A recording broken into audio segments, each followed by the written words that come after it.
কতই না সুন্দর শৈশবকাল।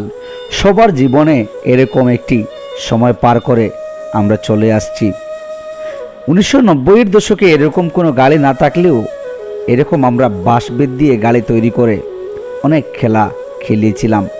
আজ যারা শিশু তারা হবে আগামী দিন এই দেশের কর্ণধার। কিন্তু যখনই আমাদের মতো হবে তাদের কাছে এই স্মৃতিগুলো উকাল দেবে। তারা যে ছোট্ট ছিল এরকমটা অনেক আনন্দ করেছিল। আজ যাদেরকে আপনারা দেখছেন হয়তো একদিন তারা এই দেশের অনেক বড় একজন হতে পারে। কারণ ঘুমিয়ে আছে শিশুর পিতা সব শিশুরই অন্তরে। এটা আমাদেরকে বুঝতে হবে। আজকে যাদেরকে আপনি ছোট্ট দেখছেন হয়তো বা একদিন সেও এদেশের নেতৃত্ব দিতে পারে।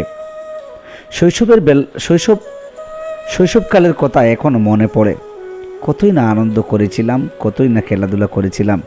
কিন্তু আমি কি আর সেই শৈশবে ফিরে যেতে পারবো?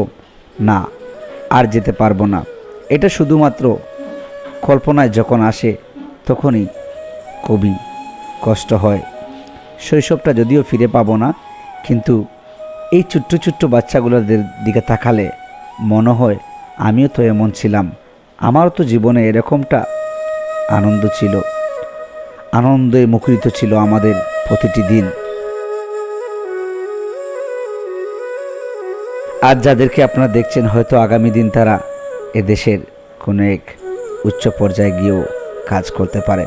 তাই স্মৃতি হিসাবে রেখে দিলাম আমার মেয়ে, আমার ভাতিজি, আমার ভাতিজা সবাই তাদের জন্য দোয়া করবেন। আমার মেয়ে আদিবার জন্য বিশেষ করে আপনারা সবাই দোয়া করবেন। আল্লাহ হাফিজ। আসসালামু আলাইকুম।